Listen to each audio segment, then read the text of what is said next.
All right. Well, good evening, and thank you for joining us tonight. My name is Greg Bratman, and I am deeply honored to hold the title of Doug Walker Endowed Professor at the University of Washington's College of the Environment. I'd like to start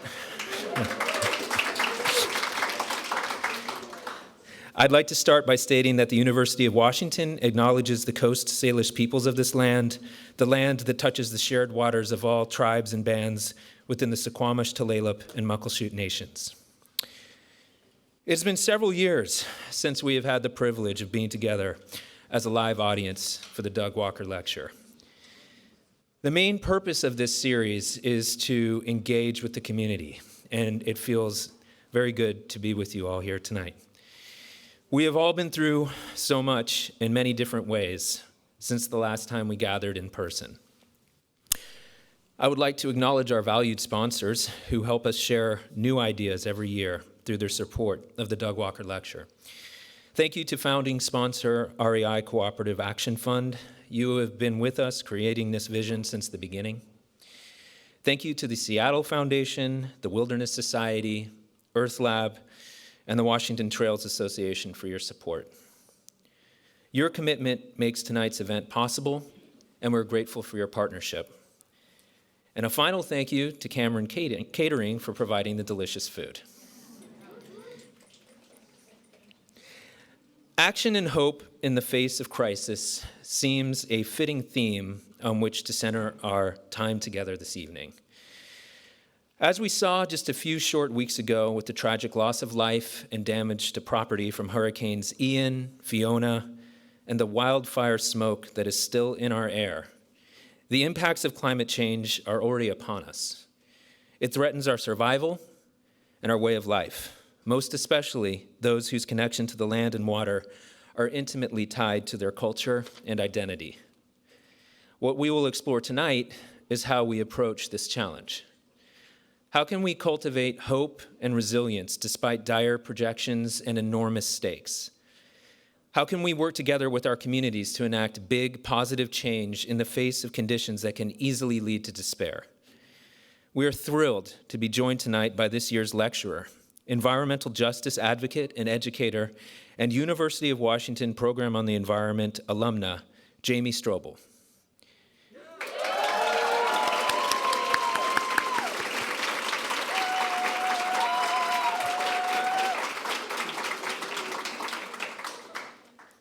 Joining her on stage will be the Maggie Walker Dean of the College of the Environment, Maya Tolstoy.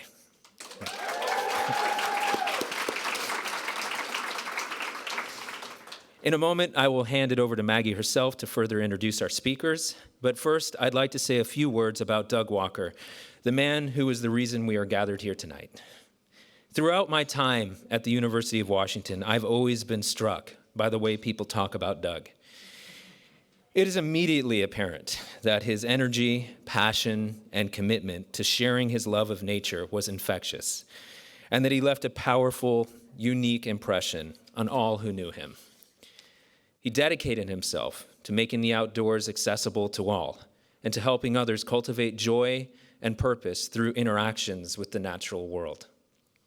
To me, and many in this room, I believe he helped to show how every person can make a positive difference.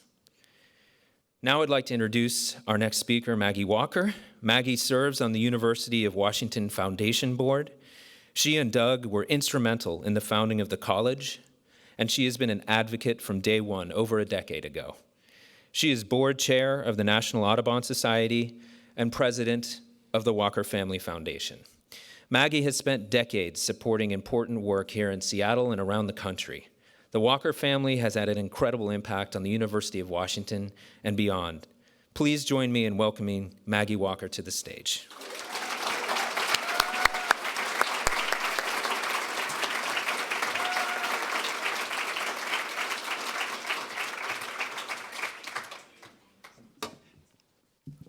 Can you hear me okay?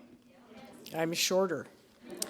So good evening, everyone. Thank you for coming. It's great to see so many people tonight as we kind of reinstate this lecture in person. Thank you, Greg, for those very kind words. Too kind. I'm no longer the chair of the board of Audubon. I recruited the current CEO, who's sitting in the front row, who is a UW biology PhD and had worked for the TNC here in Seattle for a number of years. So she's coming back to visit us a little bit, and I wanted her to be here. She knew Doug when he served on the board of Nature Conservancy here in Washington. When Greg and I talked about what the subject should be tonight, we both came sort of independently to the subject that we thought would be of most interest, and frankly, it's really important, which is how does my generation help the generation below us move forward to deal with this climate crisis, and for us to begin to understand how daunting and overwhelming it feels to them, and how we can help move everyone in a positive direction, make positive change, and support that generation, frankly, because we're getting old and lazy, but we're sticking around a lot, and so we need to prove our value here. So that's part of what we want to do is talk about. Jamie is another sterling example of the University of Washington's production of great folks who go out into the world and do wonderful things.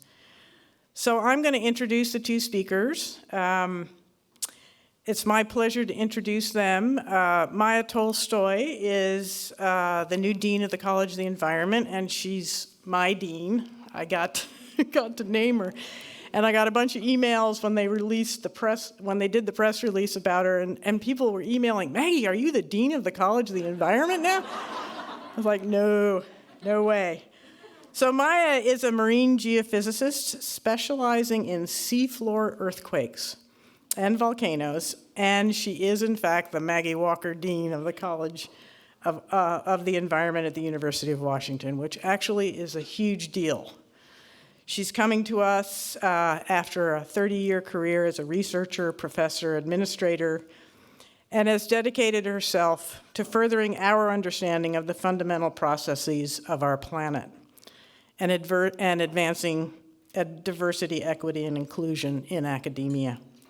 Before joining UW, Maya was a professor at Columbia University's Department of Earth and Environmental Sciences, and an interim executive vice president and dean of the Faculty of Arts and Sciences there. Tonight, Maya is going to be joined in conversation by University of Washington College of the Environment alumna, Jamie Stroble. Jamie has nearly 15 years of experience. She doesn't look like she could have that much experience, for heaven's sakes, working in environmental justice-related fields, including youth programming, leadership development, intergenerational immigrant and refugee programs, affordable housing and community development. I mean, this is a great list.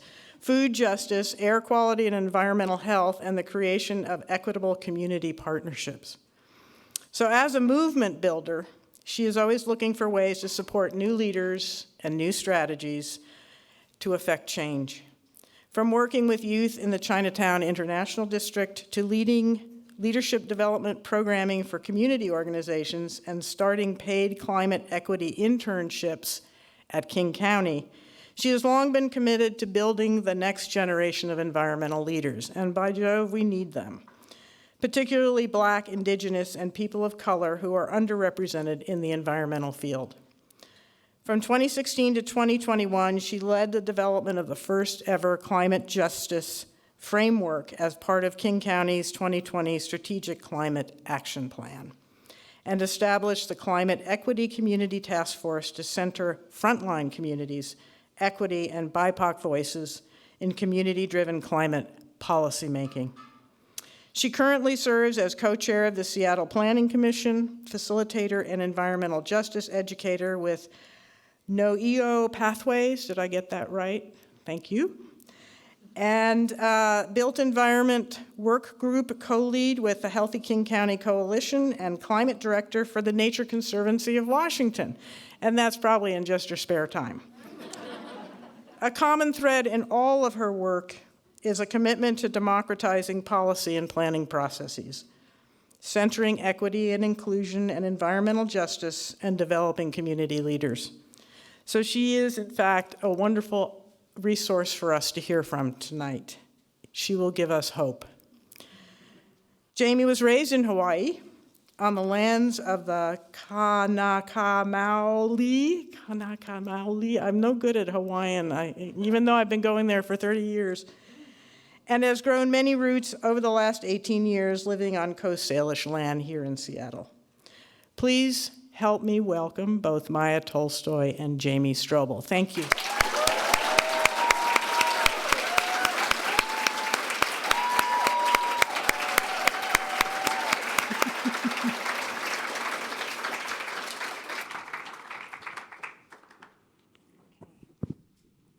Thank you so much, Jamie, for being here tonight, and thank you, Maggie, for the wonderful introductions. I'd like to start by talking to you or asking you a bit about your background. I know you're a UW College of the Environment graduate and have done a lot around climate and environmental justice in Washington. Can you share a little about what inspired you to pursue a career in environmental advocacy and education? Thanks, Maya. I just wanted to start off with, I'm just kind of in awe that I'm here, because I used to remember going to Doug Walker lectures when I was in undergrad because there was free food every time. And so so I was like, once I found that out, I was like, oh yeah, let's go to this lecture. It'll be great. And to actually be here on the stage with Maya and being introduced by Maggie is just surreal. So thank you all so much for being here today and for allowing me to share some of my stories. And I think to answer your question, Maya, I grew up in Hawaii on the island of Oahu, and I was in the ocean probably 6 days a week. I was an outrigger canoe paddler, which I'm glad to see some of my outrigger canoe paddling family here. And I also, was up in the mountains, and there was a program that came to my school. It was a youth conservation corps. And being up in the mountains, and for the first time in my life, not seeing houses. When you live on an island and you go hiking, you look down and you see all the houses. So being in a place where I could actually see, like, wow, all of these native plants and what the environment looked like back then, before we introduced tons of invasives, and was just so powerful. And I actually thought, I'm going to become a botanist, and I'm going to go out and I'm going to study all these native plants and repropagate them. And at the time, I ended up moving to Seattle. I didn't actually immediately go to college. I took some time off. I did AmeriCorps for a year, and I worked with middle school students who were at risk of dropping out. And throughout my career, there's been these, or my life, there's been these shifts, these moments of my life could have gone a very different direction. And for me, it was key people in my life that were there for me as mentors or helped guide me in a direction. I never would have done AmeriCorps if it hadn't been for one teacher telling me, you should just do this. And I'm like, are you crazy? I have an Asian mother. If I don't go to college, this is bad. Hopefully she's not watching this. So taking that leap, and that kind of leap of faith of, I'm going to learn something from this. I'm going to, do this on my own, and moving here by myself at 18 was this big shift and change for me. But I always knew this, connection to environment, to land, to oceans, to waters was so critical to who I was and the place that I grew up. And that it was a reciprocal relationship that we were inherently a part of. It wasn't this separate, resource that we extract from, but really something we were in constant relationship in. And once I went to college, I majored in environmental studies, the program of the environment. And and one of my advisors, who was one of the reasons I stayed in the major, is here tonight. So thank you, Joe. And I also double degreed with international studies. And this is because I realized that our relationship with nature was very much founded in our relationship with economy, with politics, with our relationships with resource extraction. And for us to really build a more renewable, regenerative relationship, we needed to transform those systems, and we needed to understand that. And I wanted to understand, how does that work? And so sitting in macroeconomics, I didn't think that was going to solve everything, but it gave me a lot of insight. And UW was such a key part of me building that understanding. And I loved field trips. So So the transition from there, I realized that so much of the systems of inequality and were showing up not just internationally, but right here in Washington, right here in Seattle, and were impacting our relationships with nature and with the environment. And throughout college, I lived in an apartment building that was right off of I-5, for those of you that are familiar with the U District, right off 7th Avenue, where my bedroom window faced the off-ramp onto 45th. And, in the summers, it would get really hot, and I would open up my windows just to let air come in. And by the end of the day, I'd get this layer of black dust on my windowsill, and I would just wipe it away at the end of the day, not thinking about it. And later in life, when I was working with youth and doing education around environmental justice, environmental health, I'm like, why do you think I lived there? And they're like, because it was cheaper. I'm like, yes, 100%. Also, all of the health disparities and all of the outcomes that are happening for people because they have to make the decision between living somewhere healthy and somewhere not, that all of these systems are interconnected.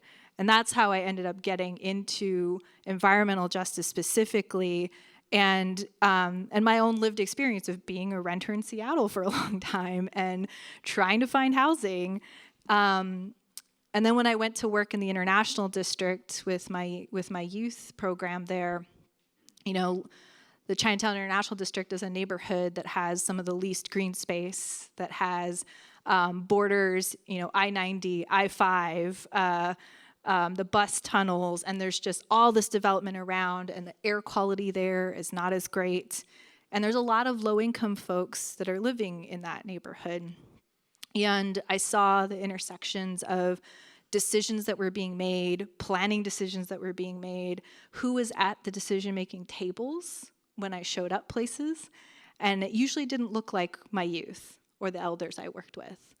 And realizing that, not only do we need to be taking action to have cleaner environments and preserving our relationships with nature, but we also need to have more diverse representation in leadership in these places. So I'm very, very lucky that I was actually in the very first graduating class of the College of the Environment. And I remember when they were making the transition, because I was like, oh no, I have to do more core classes. But they grandfathered me in, it's okay. And it's since then I've gone back and I've been constantly involved, because I think that UW plays such a key role in building those leaders who can think critically and who can see those interdisciplinary connections between nature and our society. So, and I'm also a storyteller, so you're going to tell that I'm going to talk a long time, and then Maya's going to say, "You should hurry up." Oh, that was so fabulous. Thank you. And it's such a pleasure to hear your storytelling. And that was particularly inspiring, I think, on so many levels. But, having the courage to change and to do different things, to listen to advice that your mother might not like, that's really brave. And then also recognizing the importance of having an interdisciplinary background, which I think you're right, UW is really good at that. But, just having that drive as a student already to know you have to see different perspectives, and then to sort of change your direction as you learn more and more. And it's just really inspiring. Thank you. So I wanted to ask you about, so it seems young people today have a particular urgency to their environmental activism that's really starting to drive real change. And can you tell us more about your experience working with youth and what you've learned from them? Yeah. To me, and I talked a bit about some of the mentors and teachers and folks that I've had that have gotten me to where I am. And I recognize that sometimes it just takes one adult role model or just one person in that life who is providing a positive impact, to make all the world of difference. And I think, particularly when it comes to climate change, our biggest responsibility is to our young people. They're inheriting all the decisions that we're making, and there's a reason that there are decisions that say you need to be thinking about 7 generations after you, right? And doing outdoor education with the youth program that I ran, and recognizing that there also needs to be programs that are specifically culturally relevant to our young people. I know that I just remember taking some of our youth out. We had a relationship with one of our national forests, and we take them on these week-long camping trips where some of them had never left the city before. And we'd go up to Artist Point out by Mount Baker and drive that road that goes up to the top, and their jaws would just drop. They were like, I didn't know places like this existed. And I know that Doug Walker was also a huge advocate of getting people outdoors and getting youth outdoors specifically, and building that connection and relationship to land. That so many of us have lost as we've lived in cities, and we live in our tiny micro apartment, and we don't have a place to grow our own food. We don't have, I was the other day, I'm like, I didn't know broccoli came from like a stalk like this. I bought the starts at the store. I was like, let's just see what happens to the plant, because I don't know what it looks like. But there's so many people out there where we've lost that connection, right? And I really think that our young people have so much wisdom. They're growing up in a time period that we couldn't fathom when we were young. I grew up in the age of like beepers and, the block cell phone. I do look a lot younger than I am. But I could imagine a touchscreen cell phone back then, right? And the context that our young folks are growing up with, this is the sense of urgency, and that this is what we are in. This is like imperative. It's our survival. It is our lives. It is our, and I think that like we have so much to learn from them in terms of our flexibility and our mindset, right? When we think about, climate grief too. I used to run youth workshops around climate change and climate justice. And I would do these workshops with adults, and I'd ask, what's your biggest climate concern, and what are you most worried about? And they'd be like, we're just not building electric cars fast enough, or I'm really concerned about our transition to renewable energy, or I'm really concerned about heat waves, which are all important things. But when I did it with young people, they said, my biggest concern is the end of the world. And that is so profound, because we often get stuck in our like singular mindset, and we're not looking at the bigger picture, and we're also not thinking about our responsibility to provide hope to younger generations. Each of our generations has had a major challenge of some sort, right? Whether it's world wars or, I was talking to my dad, I was like, I don't know, like, should I have kids? Because this is such a scary time. And he said, when I was growing up, we used to do regular drills to hide underneath the desks of, our classrooms. And that's something that is, I never thought that I would have to do that. And now you are living in a time where you've never had to do that, right? And he's like, every generation we've had some sort of challenge like this. And one of the biggest expressions of hope is to be able to believe in the young people who are coming after you, that they also will be able to move things forward. And how many changes have happened in our society, in our lifetimes, just in the last 10 years, 20 years, things that have been passed. And it's easy to think we lost this battle, but overall as a society, we're actually bending that arc towards justice, right? And I'm talking a lot again, so here we go. I also really like that you brought back something that was a theme in your first answer, which is the importance of mentorship and how one person can make such a difference. And that happened to you, as you mentioned, with one of your instructors and other people along the way. And it's so wonderful that you're now making those same differences in people's lives. So that's fabulous. Thank you. So I wanted to also ask you about what are some things you have worked on or are working on now that you believe are having a big impact. What kind of things that you're working on are particularly impactful? And then sort of a follow-up is, what actions can others take to make a difference? Yeah. So right now, I guess, like the things I'm working on right now. So a lot of the impacts I have, I and I encourage people to think, oftentimes we think, it needs to be my job. It needs to be like, I'm getting paid to do this for me to have a big impact. And yes, we spend a lot of time in our jobs, and we definitely want to have impactful jobs.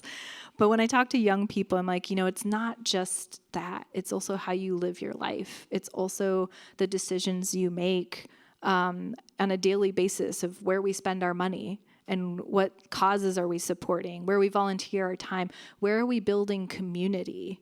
And I'm very lucky that a lot of the things I do outside of work, whether it's with my paddling team or with community organizations I'm supporting, is about building community. This climate change is a collective problem that it's being contributed to by so many different things, and it can be really overwhelming. And it requires a collective solution. It requires recognizing I don't have to solve everything, but this one piece I am going to solve. This one piece I'm going to work on, and I'm not doing it alone. And I think recognizing that we are not alone, all of you are here, I'm assuming, because this topic is something that you care about and you want to take action on climate change. And so for me, that's also very indicative of, like, right here, we have a community of folks that are all committed to that. And some of the things that bring me some hope around this too is we, individual, and I've talked about this a bit, like the individual action does matter. And I think we think of it as like, I recycled that can, or I, bought a more sustainable, item, or, and yes, if you look at that and you're like, oh, the greenhouse gas emissions that I saved was like this much, and it's not going to make a difference, right? I think we have to think more expansively about what impact means. And our ability to influence policy, to influence changes, and often comes from collective action. It comes from, I've gotten together with a bunch of people and we're all committed to this issue and we all want to make a difference on it. And you never know, like the small thing you did here might have big impacts later, right? One of my youth in my program, she's brilliant and came all the way down to the International District from Shoreline on the bus to come to my after school program. And I remember, she'd come to all the field trips, she volunteered for everything. And when she graduated, I went to her graduation, and then we kind of lost touch for a while. And out of the blue, a year or two ago, I got an email, and it said, I just wanted to let you know that I just graduated from the University of Washington, from the College of the Environment, first in my family to graduate from college. And a lot of that was because of the time I got to spend in your program. And especially for those who are like teachers or or work with folks, you never really get to see sometimes the fruits of that labor, right?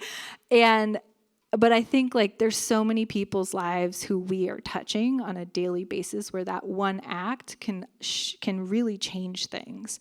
And now she's off like working in the field. And I know that I have people here who were my previous interns who are now working at environmental organizations. And so I think there's so much power in our ability to impact that. Thank you. And I want to go back a bit to what you were saying in the previous question, because I think many people feel overwhelmed by the scale of climate change, and it will obviously take massive collective action to overcome it. Can you talk a bit more about what you've experienced in this sort of small individual actions growing into large movements, and how that will have larger impact? Yeah. I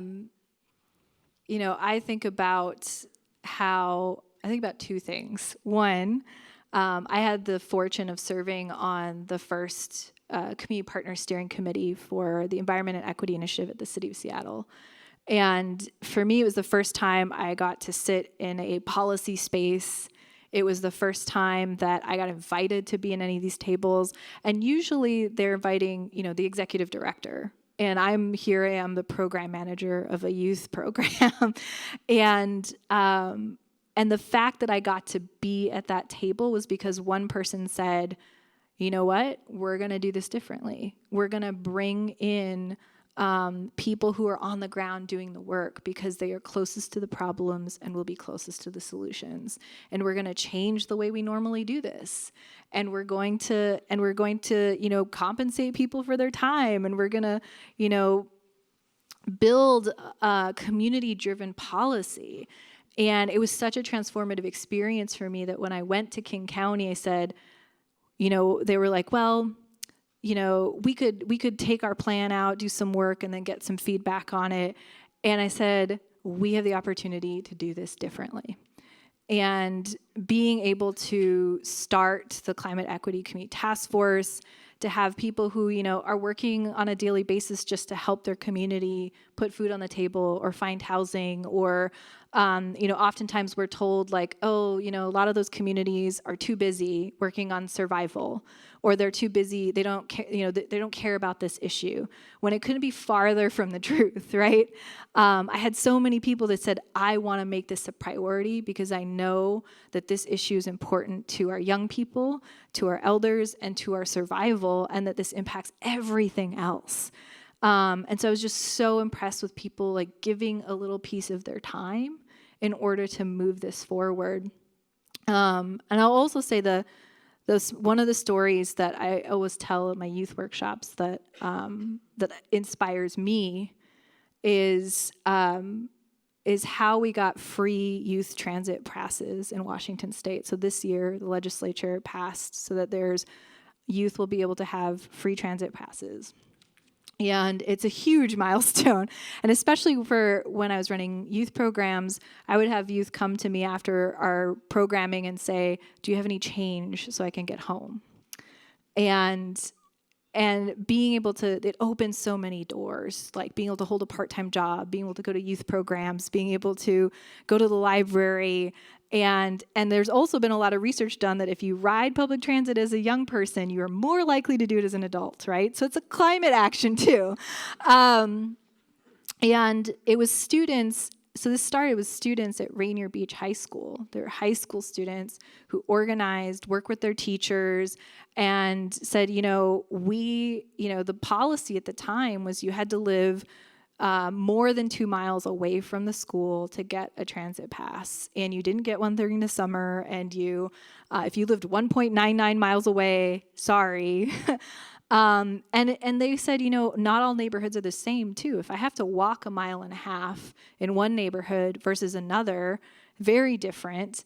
And, they were seeing the impact on grades, on graduation rates and attendance, and they got together and said, we need to do something about this. And so it started as just a pilot program for students that were on, free and reduced lunch, at Rainier Beach High School. And it grew from there, like seeing the success of that, seeing the impact on attendance rates, seeing that, then it expanded out to, okay, we're going to reduce it to a mile. We're going to like expand to other schools. We're going to make it all students in free and reduced lunch. And then saying like all Seattle public school students and that was, this whole arc from start to finish. It's only in the last 6 years. To have, and now we're at a statewide level, you can get free transit passes for young people is huge. And the impact that those young folks had, they probably at the time were thinking, I'm just getting bus passes so I can get to school. But they created a ripple effect that has spread so that now all of our young folks have that access. And I, because oftentimes, I'll hear from young people that saying, well, I'm not old enough to vote. I don't have any money. I work a part-time job, but my parents pay for all my food, right? And what can I do? And I tell them that story because I'm like, those were people like you. Those were young people like you. And if they have that kind of courage to make that impact, all of us here do. All of us here who have more access to resources, right? And have that experience and knowledge, like we have the ability to do that kind of level of change. Fabulous. Thank you so much. That is really inspiring and encouraging and hopeful. I wanted to ask, what personally brings you hope, and how can everyone here today help find their own hope around climate? Well, I've been talking about Maya, so I feel like I need to ask you a question. And I'm curious to hear from you, like what brings you hope? So quite a lot, actually. Tonight brings me hope. You bring me hope.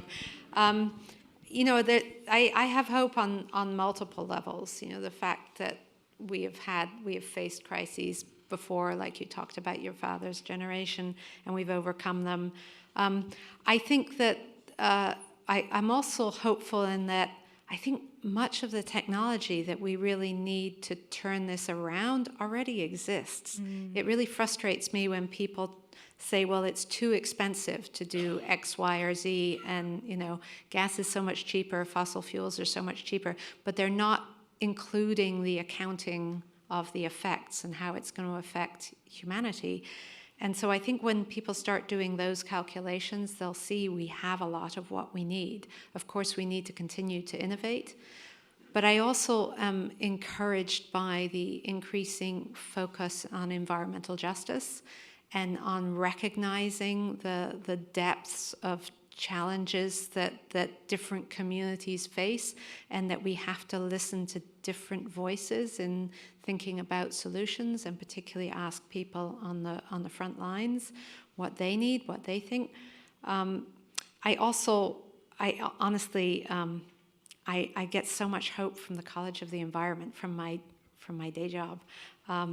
The faculty, staff, students, fabulous alumni really give me hope. They're working so hard to understand the basic system, to understand the resource management, to understand how you put that into solutions, even the social sciences, and they're so committed to serving the public good as a public university.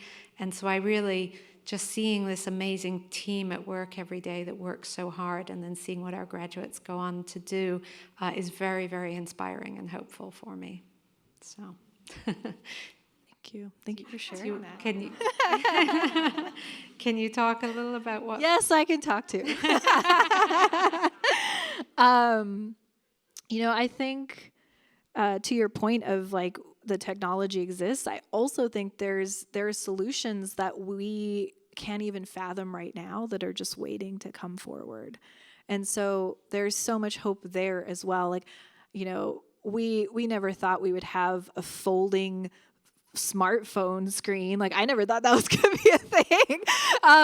But there's so many technologies and solutions, and the more and more we're bringing more communities and more diverse voices to be at those tables, things are changing, things are shifting.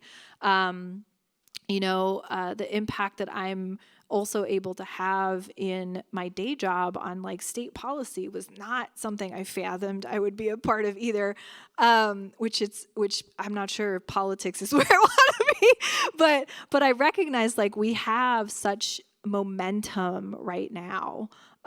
Yes, there's urgency, but there's also momentum. And there's this commitment, especially in Washington State, around that commitment to equity and integrating environmental justice into those approaches, right?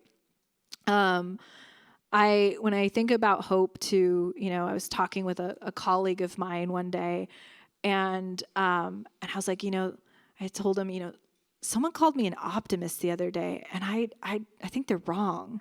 And he said to me, you're one of the most optimistic people that I know. And I'm like, really?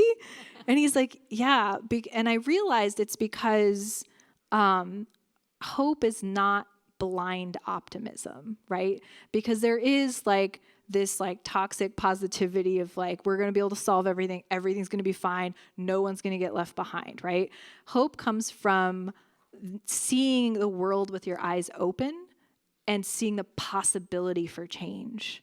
And that keeps like motivating me of like, I see the path. I see that there is a way to do this. And yes, there's a lot of like dead ends and things that are along the way, but there is that possibility. If I keep fighting for that and I keep moving forward with it, we can do this. It's that like confidence, and being able to find like, who are your people?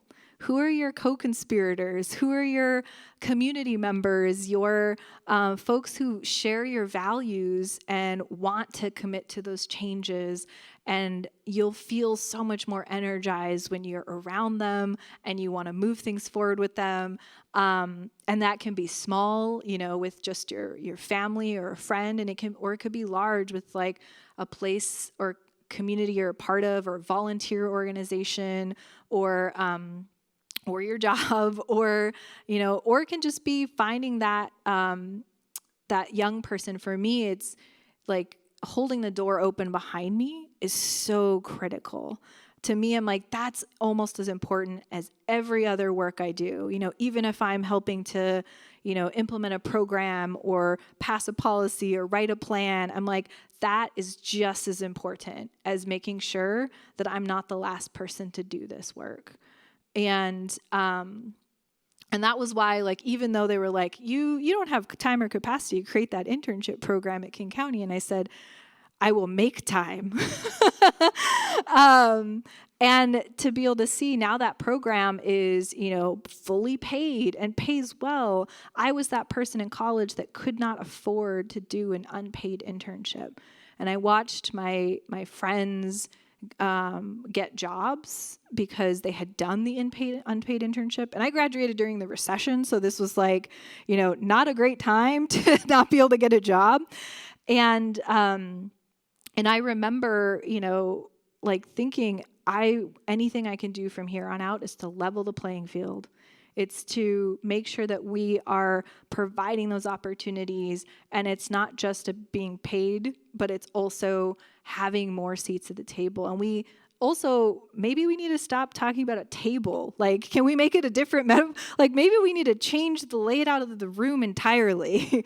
And I realized that, each one of those people and each one of us here has some sort of story. We have our own climate story. We have a reason of why we're driven to do this. For me, it's watching the impacts of climate change in Hawaii and seeing stronger hurricanes and land disappear, and the intersection with the affordable housing crisis, and wanting to make sure that, people can stay and thrive in those places. And so much of our storytelling, our news cycles are like about the thrill of here's the next disaster that's happening. So we need more storytelling about the Rainier Beach youth, or about the person who is the first in their family to graduate, or like what are the successes and the wins that we need to be telling those stories and putting it out there, and making that the sensational news, because that will bring us hope. So the realizing that emphasis on what stories are out there, who's telling the stories, and how can we get more of them out there is also critical. Thank you so much. That is so inspirational.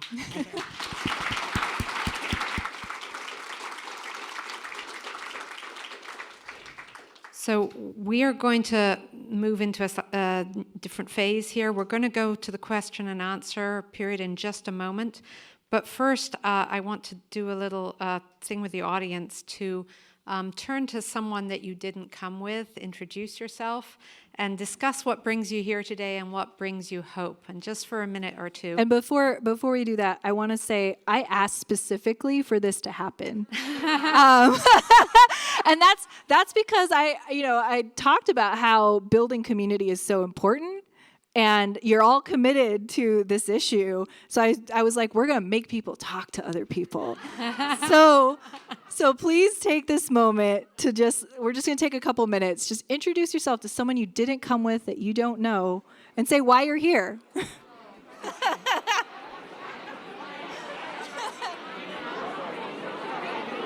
know, I was like, you know what happened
if If you can hear me, clap once.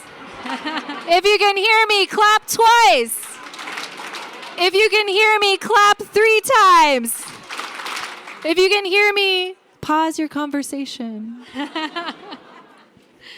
So thank you so much for that amazing, robust building community that you did. That was quite astonishing how quickly the hum got up. So lovely to see that. So we have a lot of questions here. I don't think we'll have time to get to all of them, but I'm going to start quickly. As environmental educators, what experiences and opportunities should we provide students to build agency and resiliency to address issues in climate justice? That's a really great question because so much of it is about seeing your impact. And I remember we were doing a project to have our community participate in a park planning project, and it kind of went awry, and the the designs that were put forward looked exactly the same from when all the public meetings were, and they were disappointed to see like nothing changed, no one listened to us, and didn't feel like they were listening to us when we tried to say what we wanted to say. And I remember doing a reflection activity afterwards. I'm like, do you think that adults value your voices? And they said, strongly disagree. Do you think it was worth our time to participate in this? Strongly disagree. And then they said, why should we put our time and energy in this if nobody's going to listen?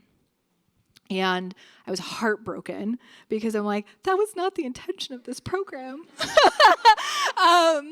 And I realized that I needed to shift things. And I said, okay, where can I find spaces where there are adults who are so excited that young people showed up to this public meeting that no one shows up to, and are so excited to hear from them, listen to them, and value that input. And so we took them to a separate meeting. It was a part of the design review process, and they were like, oh my gosh, young people want to talk about design. And they let them like take the floor and take up the entire public comment period. And the president was just so thrilled that first anyone showed up to the public meeting, and then secondly that it was a bunch of young people. And we had like we had done this whole workshop on practicing their talking points, and it was also learning about public speaking, learning about your impact. And afterwards they were like, wow, they actually listened to us. And even though they didn't see like the final product change, just the feeling of being listened to was so huge. And it's not just exclusive to youth either. There's so many of us too, and so many communities that often feel like they are not being listened to or being heard, or their relationship with government and policy is really fraught. And being able to just be like, I feel seen, I feel heard, I feel validated. And then to be able to see like, wow, I was a part of that. I made that impact, right? And that to me is so transformative, not just in terms of what's the outcome of our policy, but also the relationship that those people will now have as they move forward to other projects, right? And I'm looking at someone in the audience because we just did this as a field trip with elders, and with Khmer elders, and they were like, I never thought government actually wanted to hear what we had to say. I never thought that my voice mattered. I thought, just getting by was okay, and that I have enough, and that I'm surviving, it's okay. And being able to actually hear, wait, you really want to hear what I have to say? And you're going to sit here and you're going to like feed me and eat with me and then ask me and then dance with me was just such a transformative experience for them. And they were like, one of the elders left her cane on the side and forgot about it because she was like, I'm just so happy to be listened to. And I was like, wow, this is also a public health program. We have solved all of the issues. So I just think about how many spaces we can create that feeling, right? Thank you. We only have time for one more question, I'm afraid. How do you bring someone along on this journey who is opposed or skeptical to some of the focus areas you mentioned tonight?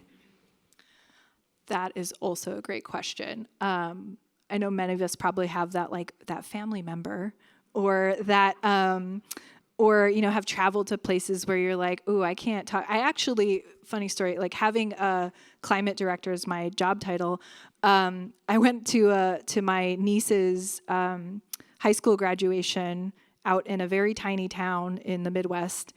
And I got asked, like, oh, what do you do? And I was like, I work in environmental stuff. and I realized, you know, it's about matching your audience and recognizing where is the place to create connection and commonality. But I'm not going to jump to immediately try to convince people about these things or what I'm working on. I'm going to start with, like, why are you here? What matters to you? What are your values? Where do we kind of overlap in those values? And see people as human beings and as people with shared humanity, and then also thinking about, okay, there are some people we can't change.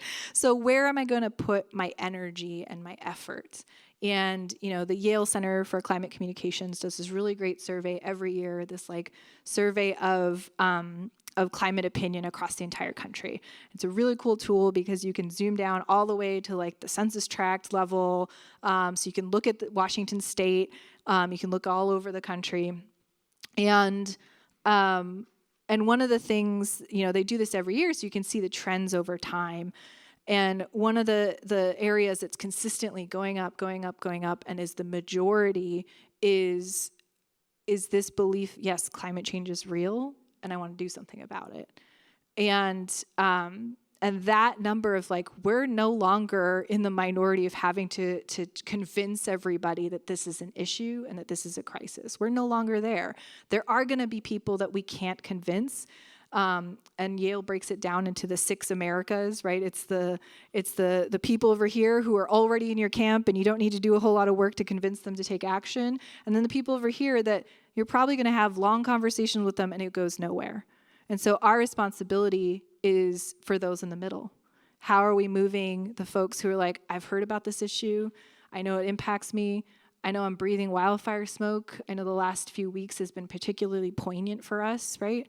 And we've also seen research that is, the more an issue directly affects somebody personally, the more that they are likely to take action on it and see that as an urgent issue.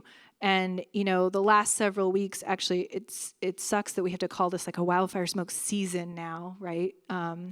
But the silver lining of that is that now everybody is impacted. It's not just the people who live in places hit by hurricanes or places where there's heat waves and you don't have air conditioning, but really it's everybody who breathes is impacted by this, and some more than others, right? But it's really catalyzing a lot more change quicker.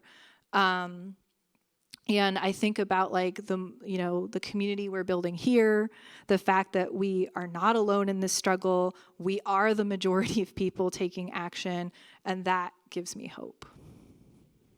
Thank you. What a fabulous way to end. And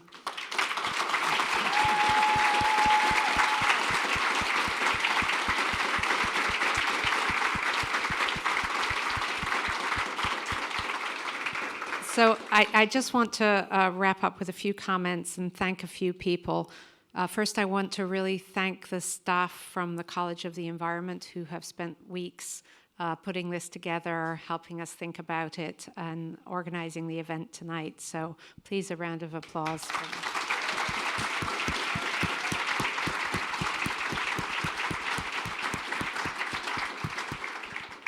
And of course, our fabulous star of the evening, Jamie, thank you so much for all those inspiring words.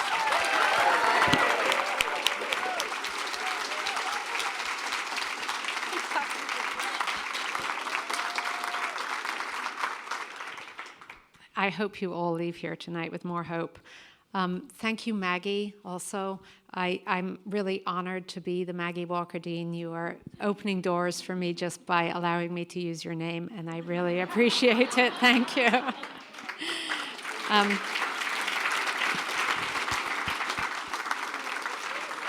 And And of course, I appreciate your continued commitment to the college and to the university. I'm really sorry that I never had the opportunity to meet Doug Walker, but having spoken to so many people who have, it's clear that his passion and optimism were felt by all who knew him. I'm deeply grateful to be able to participate in this event tonight, and that I feel it really reflects the spirit of his work and what I've learned about him. So thank you again, all of you, for joining us here tonight, for coming together as a community and being more of a community. And of course, thank you again to our star here, Jamie. Thank you.